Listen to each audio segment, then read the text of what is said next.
There we go. There we go. Okay.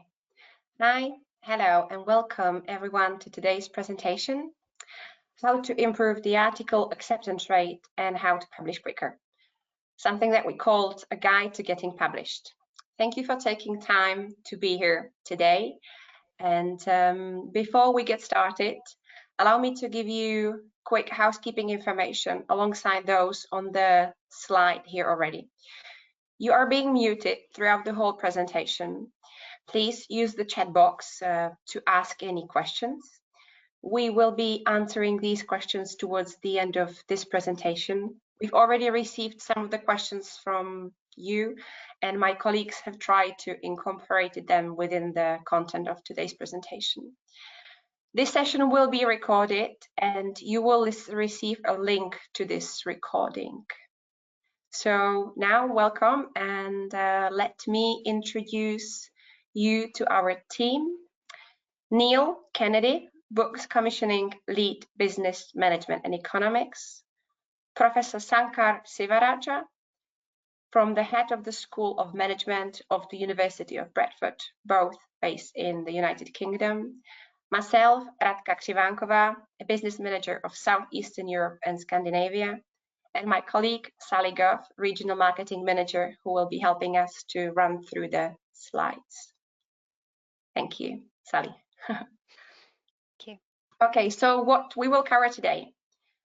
I will briefly introduce us Emerald Publishing, who we are and what we do, the impact of your research and why it's so important, and what do we mean by impact. We look closely at different routes to publication, in particular the possibility to publish within the journal, book, case study, but also in the open environment and in the open research. We will then continue and briefly and describe in more details the whole peer review process and what makes a good paper and why the papers are rejected. And in the end, we'll keep it to the question and answer session. So now allow me to give you some information about us, about Emerald Publishing, who we are. We are a global leading publisher of the digital information of the journals, books, case studies. We are publishing, commissioning, curating, and showcasing research that makes a real difference. We work with thousands of universities and business schools across the world, and we try to share the knowledge and provoke the kind of debate that leads to positive change. We are a family business, and we're really passionate about the people and doing things differently. We've grown internationally over the 50 years, and we now publish over 350 journals, over 3,000 books, 2,000 teaching cases, and over 20,000 expert briefings in the various topics of management sciences, social sciences, education, and engineering. We're passionate about driving real-world impact of our authors in the way that best suits their needs. Our goal is to help those in academia or people also in the practice work together and make a positive change in the real world. We're committed to the open research, and we try to facilitate all possible flexible routes for authors to meet their needs. And Niall will give more information about these flexible routes. In the 2019, we signed DORA, which is a natural extension of our commitment to drive the positive change. A core thrust of DORA is that journal-based metrics and citation and everything we do here about that is often misused, and we believe also ill-applied in the research and the research evaluation. We believe that research that has real-world impact should go beyond this citation counts and makes a difference. Something what we also called bridging the gap between the theory to the real practice. We have launched our Impact Manifesto and offer resources and toolkits to help you, authors and researchers, to tell your story of your work. And now I will pass on to Niall. Thanks very much, Radka. I just wanted to pick up on 2 points from what you've been saying there. One around impact, in terms of kind of thinking about that. One concept that I found really helpful in some of the discussions that we've had around impact has been thinking about the concept of if the research is sitting in a university and then the university is next to a factory or an office or a workplace, it's the sort of concept of getting that research over the wall from the university into said factory or workplace, so that transfer of knowledge is actually happening and taking place to cause change in the real world. So I think that's quite a good way to think about it. And I also just wanted to mention something which is quite a recent development for us as a publisher, is around goal-focused commissioning, which a lot of which is related to the UN SDGs, which I'm sure a lot of the people on the call will be aware of, and we are focused on commissioning content that relates to a number of global challenges. So they include ones that relate to the work that I do most kind of strongly are on responsible management and the theme of fairer society, but there are also broad themes around healthy lives and quality education for all. So moving on, just to quickly talk about me, I am the commissioning editor for business and management. My remit is to commission in a range of subject areas. So they include human resource management, organizational behavior, marketing, international business, tourism, studies, sport, business and management. So a real range of stuff. I've been at Emerald for 4 years. I've been at Routledge for 8 years before that. And as well as my book commissioning until last year, I was involved in commissioning journal side and overseeing as publisher for part of our HR journals portfolio, and that included journals like Personnel Review and Employee Relations, if anyone on the line is aware of those. So this slide that we've got up here is some of the stuff that I'm generally going to be talking across. It covers the publishing journey, and it shows how the researcher is kind of on 2 tracks. So there's a kind of research track and there's a publication track, and the 2 can be looked at separately, but the 2 are kind of interlinked. So thinking around research, part of that process is also thinking at quite an early stage about where you might want to publish the research, even when you're kind of conceptualizing that. So it's all linked up, and this slide, displays it quite clearly how there's these kind of building blocks along the process that hopefully leads from having an original research idea through the whole process of doing the research and having it published to then there being an impact in society, and that impact hopefully leading on to further research. So if I could have the next slide, please, Sally. Thanks. So I'm going to talk about 4 different areas. Radka's already mentioned some of these, and there's a sort of suite of options that are open to researchers when it comes to getting their research out there. The vast majority of you will be aware of journal publication. I think, and at Emerald, as has already been said, we've got over 350 journals at the moment. What option you will reach to for publishing your research will depend a lot on the sort of research story that you want to tell and the kind of impact that you want to have. But other options that are open to you are to publish your research in a book, and that could be by writing a whole book or contributing a chapter to an edited collection, to publish your research via an open research platform, such as the one that Emerald have, Emerald Open Research, or to use that research in the classroom, publish it as a case study that you might use, and also that other people might want to use in the teaching that they do of students too. Next slide, please. So moving on to journals then. So as I've said, with over 350 journals at Emerald, we're covering a really broad range of subject areas, from business and management, where my commissioning sits, to areas like education, engineering, public policy, health and social care. And you can publish in all of our journals in open access, and there are certain journals that are all OA. I think that's about 50 plus. Just to say, I'm not going to be covering specifically at this point around the structuring, how you should structure an article in depth. I'm going to let Sankar, who's going to speak after me, explore this a bit more in his section.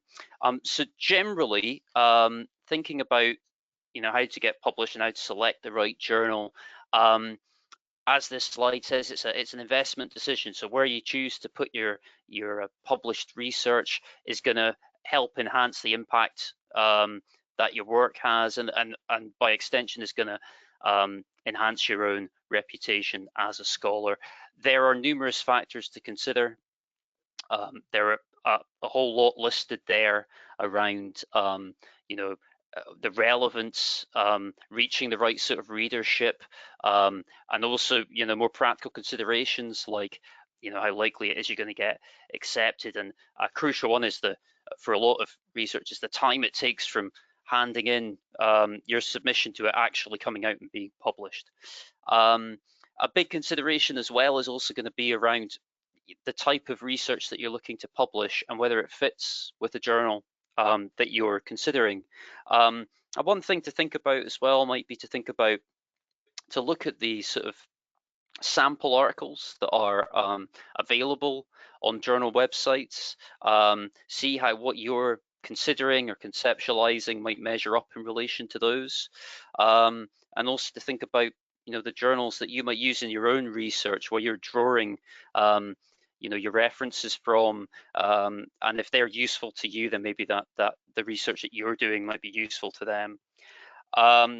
It's worth also potentially speaking to other kind of colleagues and collaborators about where they've published in the past and which journal they've had a good experience with. And a big consideration has been for a long time the metrics side of things, so the ranking of a journal, where it sits in the ranking systems, whether that's around its impact factor or the indexing that it gets in places like Scopus, Web of Science, and on Google Scholar. So these are all things which should form part of the consideration, and it may be that there's a journal which has a high impact factor but is very general in its coverage of your area, and it may be that actually if you are looking at a very specific area, you find that there's a bigger community of researchers who have real specialist knowledge on maybe a journal that has more niche coverage. So these are all sort of factors to consider. Next slide, please. So in terms of when you get to the point of submitting, when you've made those decisions, we've talked about choosing the right journal, making sure that the paper fits the aims and scope. I mean, all this information around what the scope and aims of a journal should be covered on the journal website, and there should be author guidelines on there for you to follow. You can get all the details of considerations for permissions and manuscript layout, and whether you should be featuring a structured abstract or not, and keywords and what referencing forms is. All that stuff is usually available up front on the journal's homepage. So being aware of all of that when you're starting to think about targeting journals and making sure you've adhered to that is going to enhance the possibilities of your research being accepted. It's also just worth thinking about the data which your research might be based on, and trying to find out the guidelines of those, which again should be made freely available on the journal's website. And finding out what you need to provide. Does it need to be open? Do people need to be able to access it and assess it alongside the paper? So knowing what you need to provide in that way is very useful for when you're thinking of submitting to. Next slide, please. So this is quite a helpful flow chart which displays the peer review process, going from submission through the various stages of selection, gaining peer review, and then responding to the peer review decision. The process times when it comes to peer review can vary a lot depending on individual journals and on multiple factors that might impact on those journals, whether that's around the amount of reviewers that they are able to access or the amount of people that they have working on the journal. It's a very, very rough estimate. A paper could pass through peer review to acceptance in 2 to 3 months potentially, but equally it could take an awful lot longer than that. It's not unheard of for a paper to be submitted and go through multiple rounds of revision and resubmission, meaning that it doesn't get fully all the way through the process and come out the other side to have been published. That could take 2 years or more in some cases. So that's something to be aware of when you are thinking about when you're starting out, thinking about the publication process, and trying again to find out about what sort of timescales there are in relation to different journals, and talking to colleagues about their experiences with publishing in those journals. Next slide, please. So once a paper has got through that whole process, that's when the publisher kind of comes into its own in terms of the work that the publisher will do in relation to the manuscript. So there's a earlier part of the process around editorial checking and of the content that's submitted and helping to facilitate that peer review process I've talked about.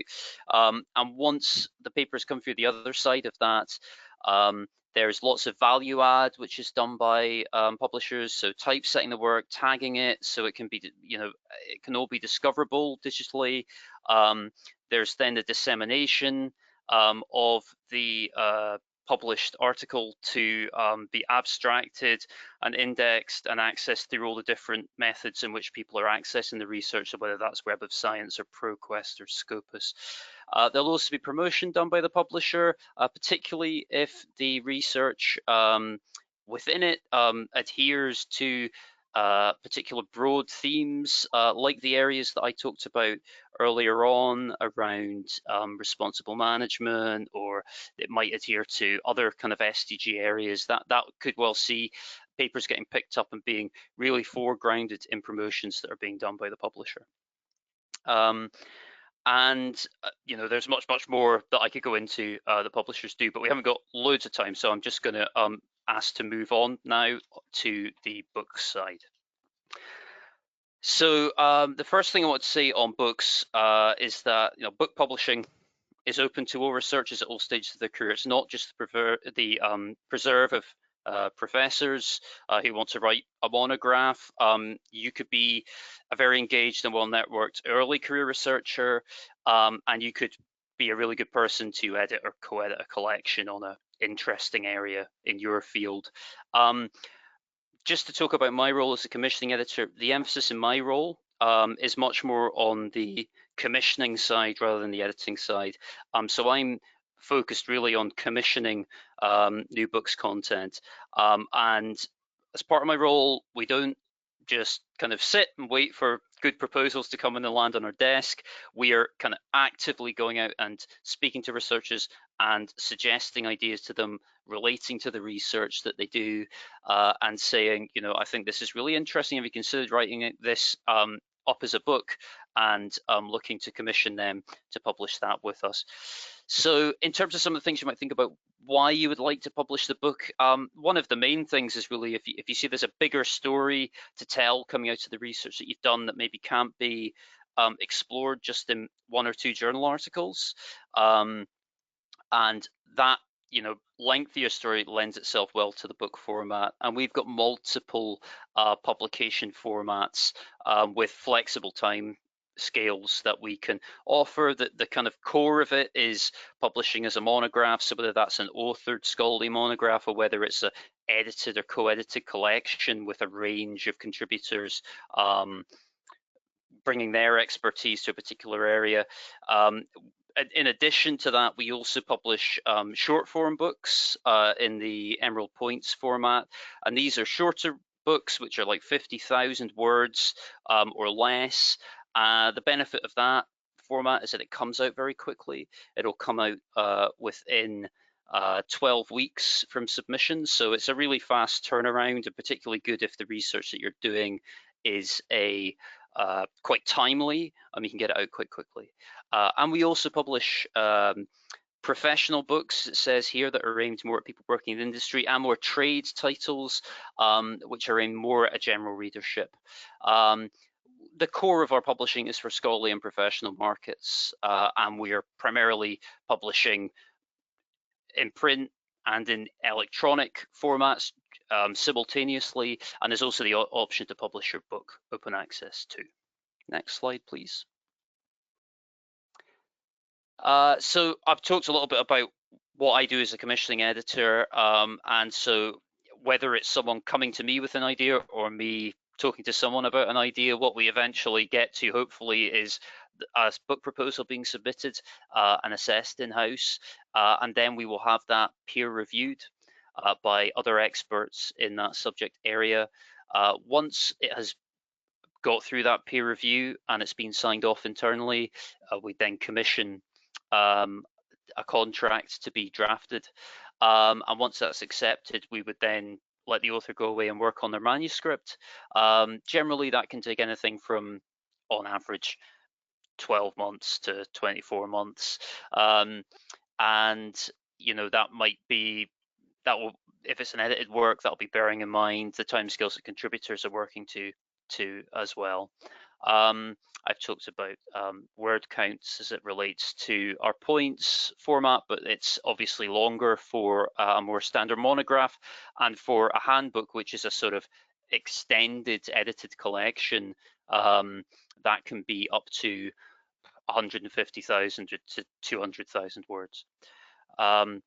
Once a book is submitted to us, it goes through a production process, and that includes full copy editing, typesetting, indexing. And while that work is ongoing, our sales and marketing team will be ramping up their work to promote the book out through all our regular sales channels to sell the book globally. Next slide, please. Just quickly going to talk about cases. Teaching cases are used for use in the classroom, and they allow students to learn from real world scenarios in a kind of safe space. They're great for group discussion and learning, and they can show how theory can be applied in the real world. And if you're using teaching cases, then it's great to consider writing them too. It can be, you know, research that you've tested already in the classroom, and you could see it working in other you know, contexts in other with other groups. So we at Emerald have a case study journal, the case journal, and we also have emerging markets case studies, which is a little bit different from some of the other cases collections that are out there, in that it's research specifically focused on emerging market context. So it's got a bit of a different geographic perspective from some of the core kind of business cases that are out there.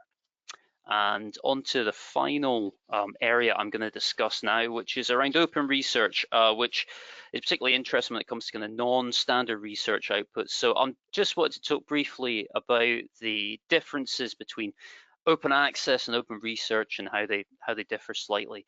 Open access, as it says here, it refers to research outputs being freely available so they can be reused, whereas open research is actually about the practice of making the research and the data that it's based on freely available to be reviewed and downloaded and reused. So it's really increasing the openness, I guess, of the research. It's putting the researcher more in control and making everything available to a broader audience to contribute to it, advise on it, critique it.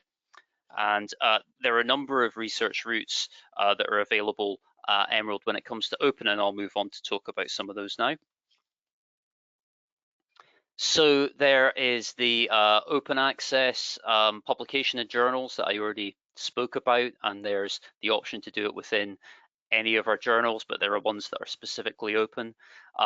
There's the possibility of publishing a book open access as well across any of the formats in which we publish. And then we have the Emerald Open Research Platform, which is this fully open platform, and it has the research aligned to specific SDG goals. And the benefits of the Emerald Open Research Platform, one of them is very rapid publication. So it's only 7 days from submission through the initial publication checks to that research actually going up online. And generally speaking, on average, it's about 14 days, 2 weeks from initial submission to the publication coming out. And as I've said, there's this open peer review policy where any kind of expert can talk about the research, can assess it, can give their perspective on a kind of ongoing basis. There's the open data policy where the data that the research has been based around can be explored and utilized and critiqued as well. And as it says, it's very much an author-led approach, and it lends itself both to traditional article types, but also to a lot of non-traditional publication forms. So things like case studies and really large-scale data sets, and there are all the new world of open research that Emerald are involved in with our public outputs through it. So I am going to pass over to Sankar now for his portion of this presentation. Thank you very much. Thank you, Neil, and appreciate you going through that. And thank you for everyone who's joining us on a Friday afternoon or evening, wherever you're joining us from. So thank you for being very patient with us. So given Radka and Neil have gone through sort of the general publishing sort of routes and what the publisher Emerald does, my view would be here, or talking in the next 15 to 20 minutes, will really be around my experience as an author, a researcher, like many of you all who have joined us today, from an early career researcher to a different sort of stage in your career path, but also putting on the hat as an academic, but also as an editorial board member as part of a journal that of course is part of Emerald at this moment in time. But I'll just share some of the key experiences that I have, and what we will look at is how to get started with the research paper, mainly focusing on journals, so not on the publication such as the books or case studies, but very much on the route of journal publication. So we'll look at how to get started, so what sort of projects that you might be looking at, what do editors and reviewers ask for, and it's a very common sort of things that you need to look out for. And these are very much my own experience, given of course as an author, but also from an editorial point of view, but also as a reviewer. I think we all play multiple roles as researchers. So I think I'll just share some of my key experience, why papers are rejected, and also some key tips that has worked for myself, other people who are researching, and the publication ethics. I think that's quite an important piece I'll cover through. And of course, I'll be there for the question and answers. So if we move on, and I'll start off by looking at how to get started. And it's quite an important a point where we really look at the purpose of the research, and I think Niall nicely captured on around the impact and why there is a need for looking at research, and that translates into a publishable paper. And we all would agree that it's important that we do research with the purpose, and that leads to impact in your local community, local organizations, and to really understand the real value add, that it just doesn't come as a paper that's published and sits on our shelves, but does have a meaningful impact to the society. So be it on some of the research work that you're already started or have successful, that can be an avenue of journal publication, which is validated by peers and experts in the field, scholarly experts. And I think that's the beauty about peer-reviewed journals, adds that quality scientific rigor for the research that you do, but also gives you that ability to showcase the work that you have produced in a scientific way, quite different from a consultancy report, where you have used a very independent, as good researchers, that you have taken on that work to sort of conduct research in a rigorous way, but also put it out in the public domain so that that knowledge is shared and you're extending to that knowledge. So I think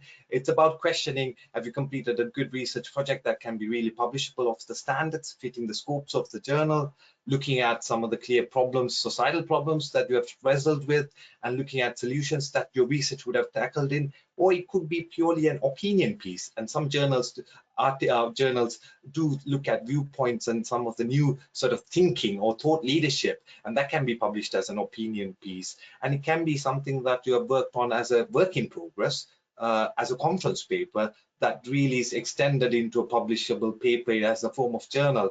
Or if you're an early career researcher, look at how your doctoral thesis or your master's thesis, and quite often those are work that if they are of course good standard, of good quality, that fits the scope of the journal, these are quite good places to start off with dissecting your piece of work into a publishable paper. So these are the fundamental questions that you might want to think about a new idea or initiative that really gets you to think about what this research that you believe is worth publishing, that fits the scope of the journal. So again, these are not a long list of exhaustive list of questions, but at least it gives you the starting point to think about what might be the basis for a publishable paper. So the next I would like to talk a little bit more, moving on, is what do the editors, reviewers look for or ask for? So you've identified a research that you believe might be applicable as in a form of publishable paper, so a starting point. But when we do create or craft that paper based on the journal requirements, what do editors and reviewers really look for? What's that sort of it's that initial sort of impression, what that looks like. And I think Niall did really mention as a good tip, look at what the sample papers that are being published by our journals. I think that's a very good starting point, because the structures vary depending on the journals. Some prefer qualitative, quantitative research. The field, of course, I'm really relating my experience as a researcher in the field of business and management. And if you are in a different field, that might very much vary. So my experience here are very much focused on the management sort of publishing journals and the structure that's followed through. But generally, the look at originality, those 10 things that I've just put forward for you, the relevance, what is this new? Are we talking about any new research from a methodological point, knowledge contribution, or findings in the results? I think that's a good, important point to think about the value add, the theoretical contribution, but also the practical side of contribution. The relevance, are we talking of something that is actually relevant in this day and age? Does it actually fit the societal problems or a management challenge that you might be thinking about? So looking at the real scope of the issue that you really want to focus on, because if it's a management issue, you might want to target on a journal or research that is really focused on that. The methodological rigor, so questions around, some journals have a preference on a qualitative approach of doing things, which have a strong, richer added value, but there are journals that really focus on the quantitative side of things. So think about the methodology and look at the focus of what the methodology structure might look like. The composition, the clarity, how are you really telling the story? And it's often done, very easily done, because there's always an academic style to writing things, and every journal will have their own appreciation of the way that it's structured.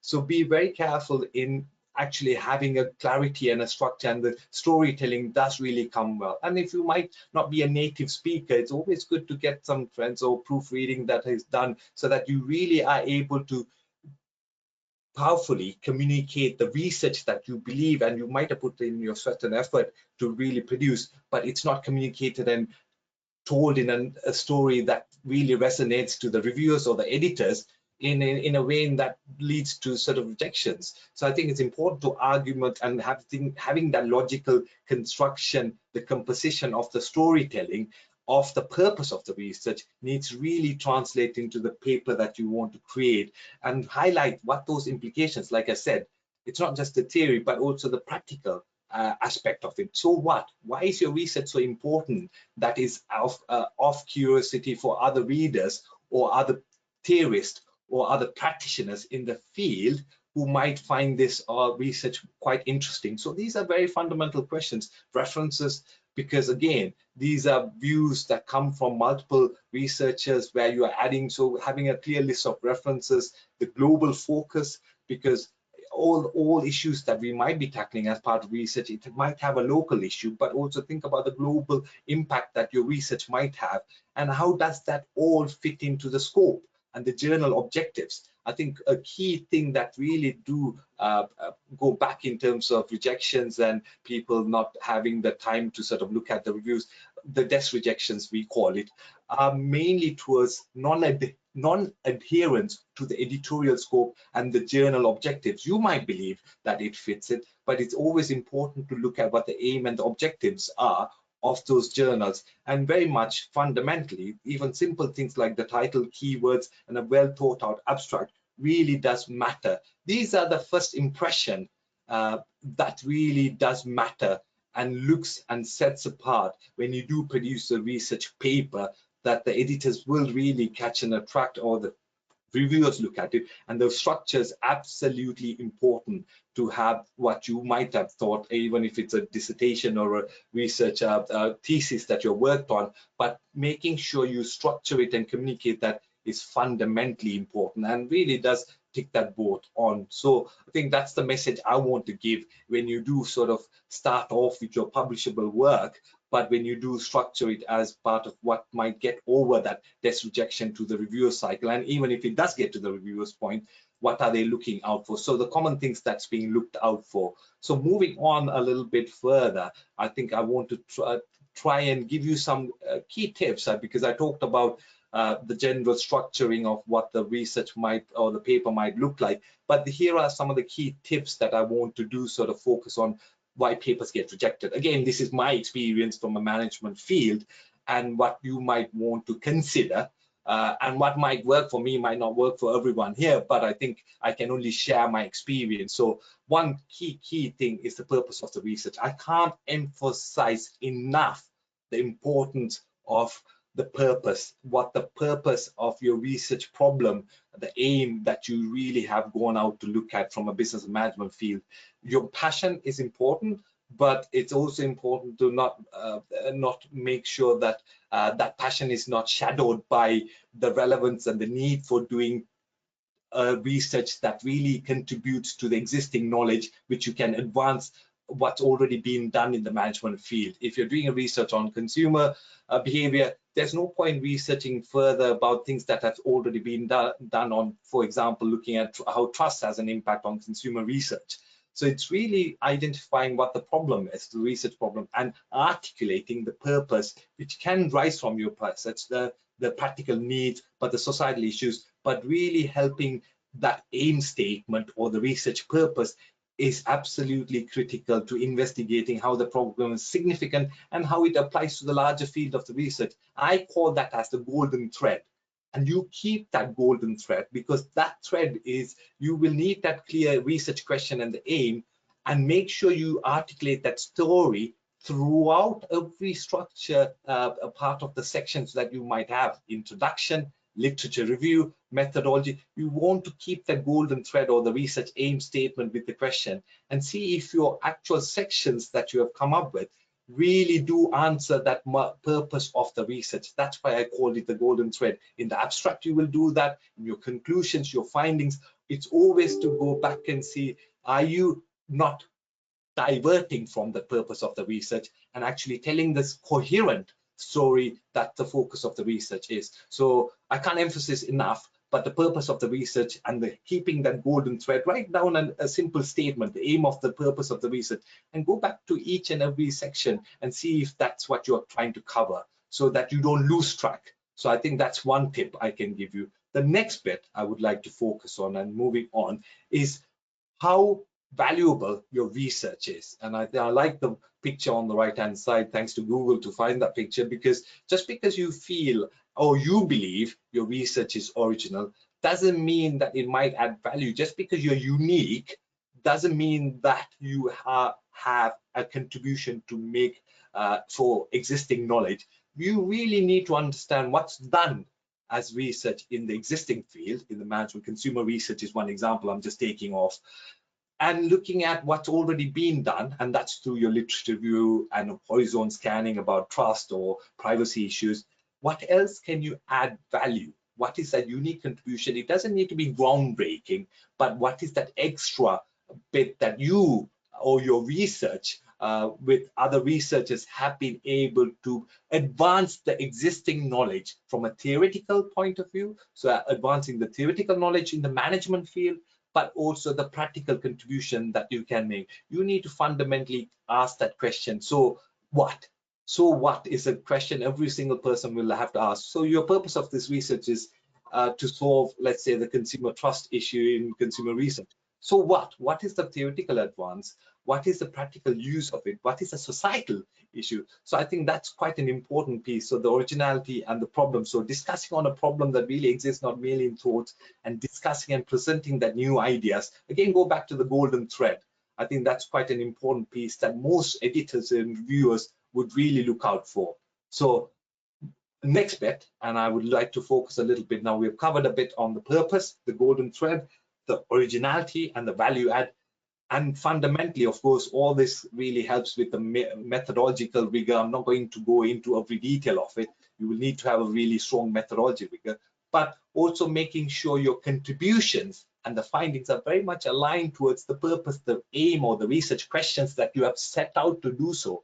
So again, the storytelling of how you articulate your findings and contributions is fundamentally important. And that is about clearly indicating what is theoretical conversations that you are able to sort of join forces with existing knowledge and building upon that. And that is quite well appreciated. So relating to already having debates on a specific field in consumer research, for example, and building on that. And that's something that is really appreciated and seen as adding value.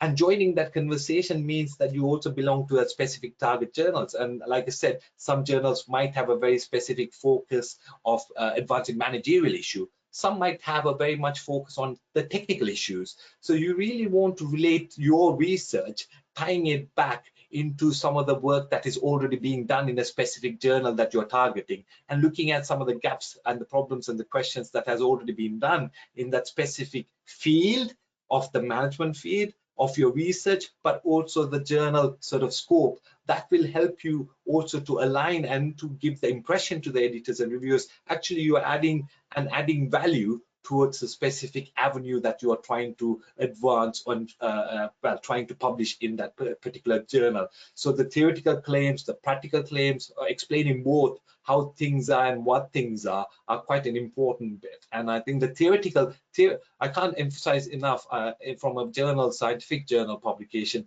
the theoretical advancements are quite significantly important, where you're advancing knowledge of what's already not being done. But equally these days, there's quite a huge impact on, and the focus has moved on having a good balanced implication on practice, be it society, policy implications. I think it's for you to think about what your research, the purpose of the research really does contribute, and advancing the theoretical, practical policy in a novel and a radical way is what would help you to make sure your research is of publishable standards. I think that's another focus I would really like to sort of touch upon. So now we have talked about the research contribution. Now I'd like to focus a lot on the structure. I do need to go back to this, and it is really important to look at, even simply put, a good title. That's the first conveying message of what you're trying to give from a purpose of your research, and actually going down towards selling your research very clearly to the audience that you want to attract. So the editors, the reviewers, the audience that's focused on your title, and the keywords really play an important role in articulating the purpose of the work that you have done. And you don't want to mislead your readers, potential audiences, the editors and reviewers of what your work is, from giving a really half-hearted attempt on your titles and the keywords and the abstract. It really doesn't give a good impression, because title is the first thing, and it's just labeling a product. It's the same thing as the concept here, labeling your research.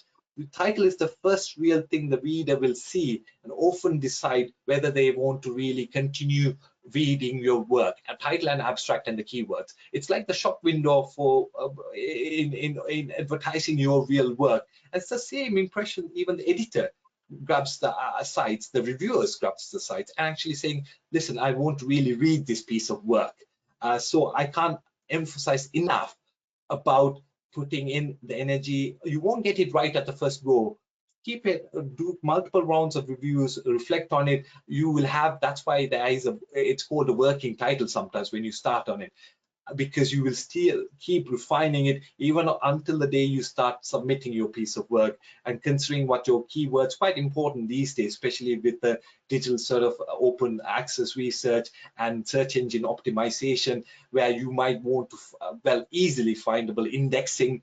I think quite important how much keywords do play a part in this day and age. And I think you might want to be very careful in identifying the right keywords, targeting what communication of what your research is trying to do, but also targeting the right audience, keeping in mind of the journal. So little bits often forgotten, but I think it does really play an important part in selling your first the impression that you want to give for your hard work that you would have put in as researchers to get your research out there to be publishable standard. So avoid keywords.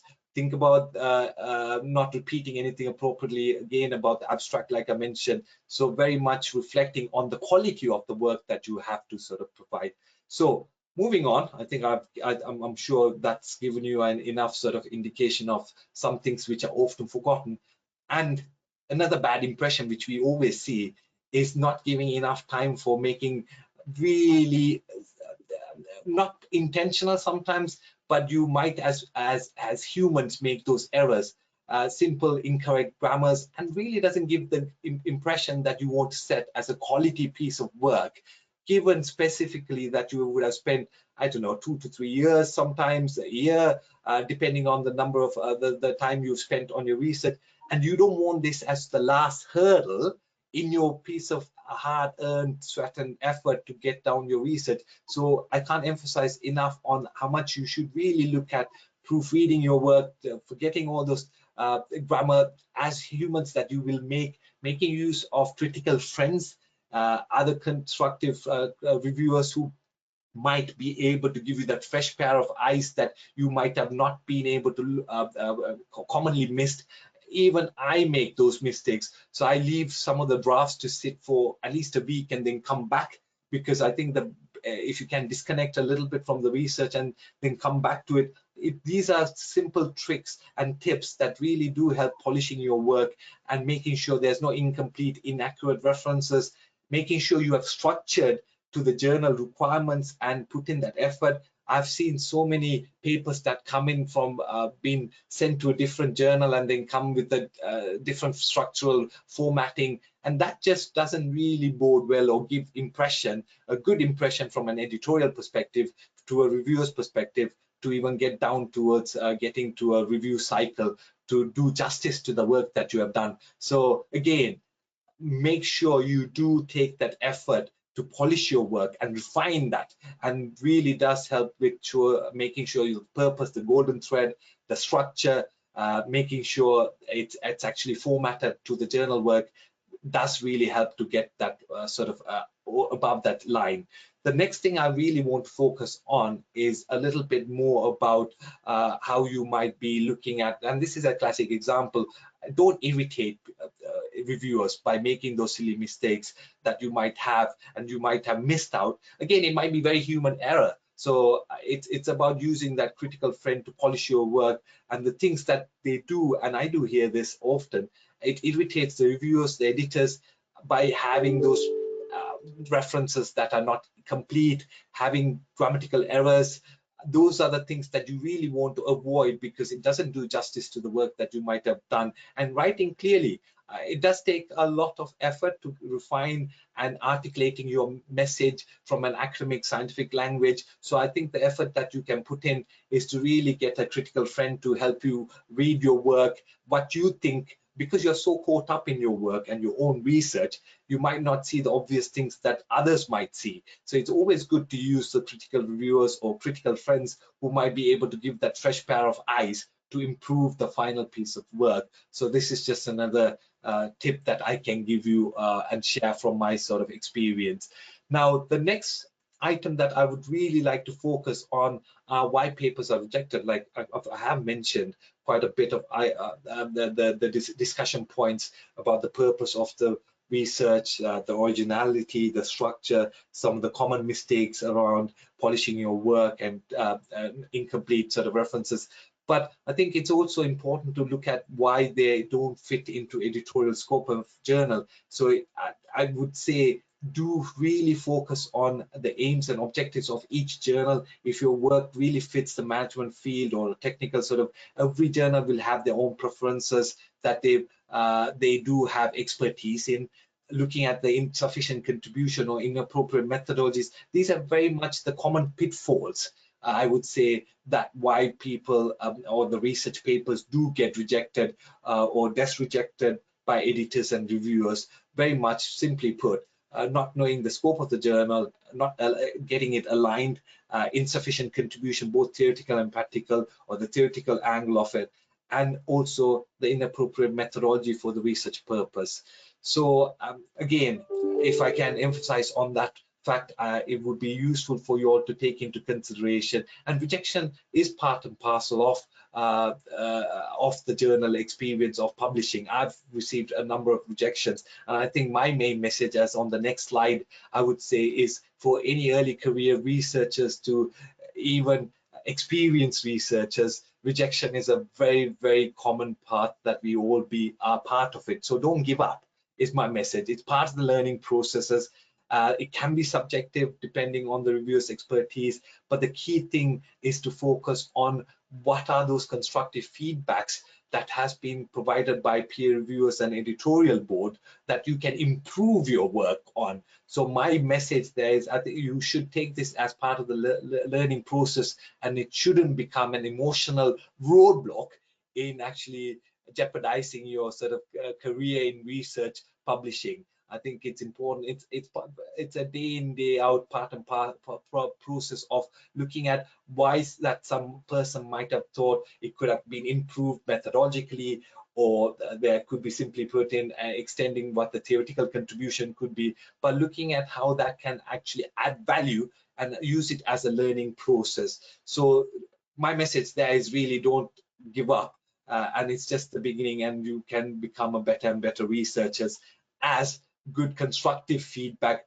really do add value towards the research in itself. So last couple of slides I want to focus on is you can go and read this quite a good useful article really on 100 research rules, but I'm not going to go into all of those 100 research rules, which you will probably be glad to hear, but very much focus on some of these tips that has worked on, which I've touched upon, and I think it's a little bit more towards some of the experiences that other researchers have really sort of looked at and has helped in terms of being able to successfully publish in top international refereed journals. So looking at the things like developing a publication strategy plan, looking at how this research can, like I said, finding a critical friend, identifying the surprise from your research, the curiosity, so what, writing that golden thread that sells your work, writing very clearly, often forgotten.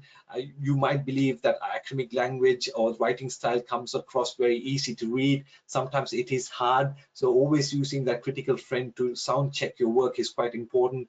Looking back at the journal's backyard, so hooking it back in towards joining those conversations, like I said, quite important. Again, shows that you have really looked at the work of that particular journal that you're targeting, and will help towards giving the editorial and the reviewers that you have done the groundwork. So I think that's quite an important piece of advice that would help work in favor for you in terms of publishing your work, but also most importantly, enjoy what you do.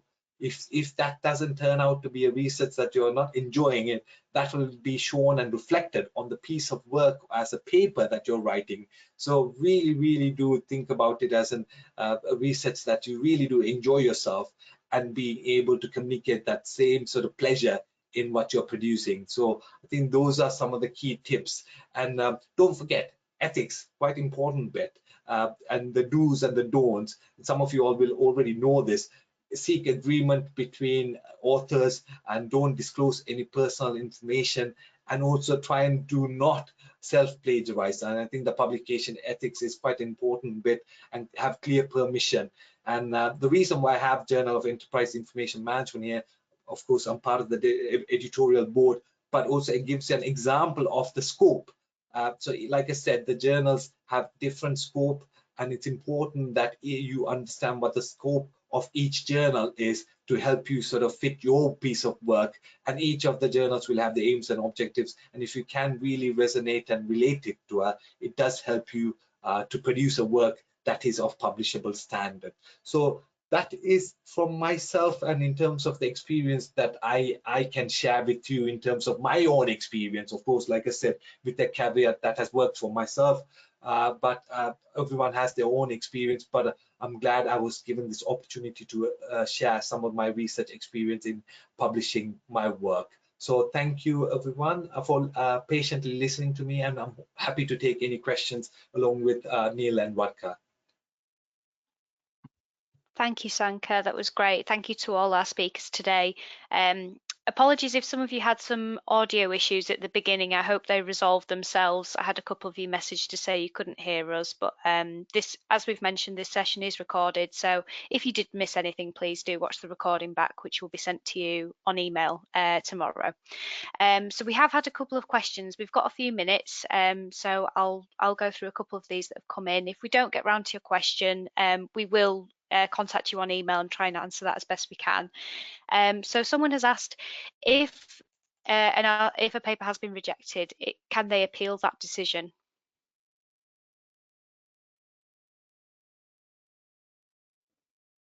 I can Might go be in. one for you, Saka. Shall I jump in, and then of course Yeah, go for it. Yeah. give you my own sort of views, and then go for, I mean, you can really depends on the grounds of what you are trying to appeal on. So it really depends on if there was an issue in terms of if there was a clerical process issue, then there's a key question to ask the editorial. But if it's really going back and challenging a reviewer's perspective or an academic perspective or an editorial board's decision, it doesn't really go down board well unless you have a really strong justification. I think you're just wasting your time going and debating on how sort of the process, unless there's a very much a process driven issue that you feel strongly that has been overlooked. That would be my personal view on that. Niall, do you want to add on to that as well? I wouldn't really disagree with any of that, Sankar, to be honest. I would say, I mean, speaking very generally, there obviously are some journals that are getting very high numbers of submissions, and so that does result in you know, rejection outright of papers, or rejection after something has gone to peer review. But from the journals that I have been involved with as a publisher, I know from thinking about the journal editors I've worked with, those editors, generally speaking, are if they are taking something forward for peer review, they're not sort of actively looking to then see it rejected. You know, that they would like to see it progress, and in many cases they're actually trying to help develop the paper. They're taking a sort of developmental role. I'm sure that's the case on your journal. So so yeah, I think you're right. I mean, I think there's not a huge amount to be gained from sort of those kind of challenges, and usually if there's merit, then you'll be looking more at a sort of a revision suggestion, and you know, coming back for resubmission of the material. Thank you. I guess we'll just have one more as we are coming up to time. Somebody's asked they're interested in getting involved in peer review. How can they contribute?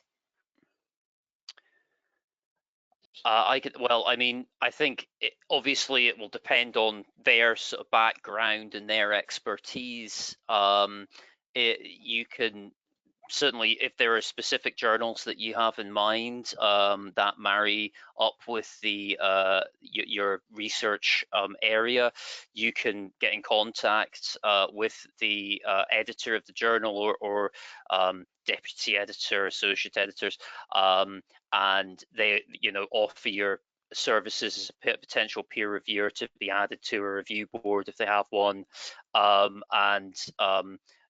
you know, that's probably the best way to look to offer your services there. I don't know if you've got any experience of how it tends to work for your journal, Sankar, you can offer. Yeah.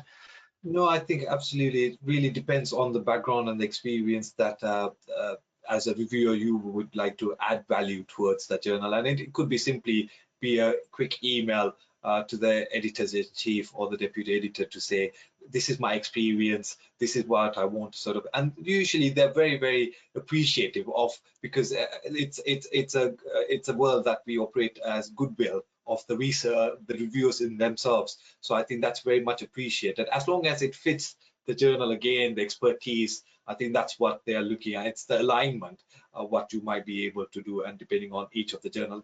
That's why it's important to go back to the scope and going back and checking what the journal really is trying to do and how your expertise aligns to that. Brilliant, thank you. Well, we've had many more questions and lots of other things being discussed, so we will look to answer as many as we can on email, and we are going to be looking to arrange some more online sessions in the future as well, so do look out for those coming up. So with that, I'll wrap up, let everybody get on with their Friday. Thank you again to our speakers and everybody for taking the time to join us today. Thank you. Thank you, everyone. Thank you. Thank you, everyone. Thank you. Bye. Bye now.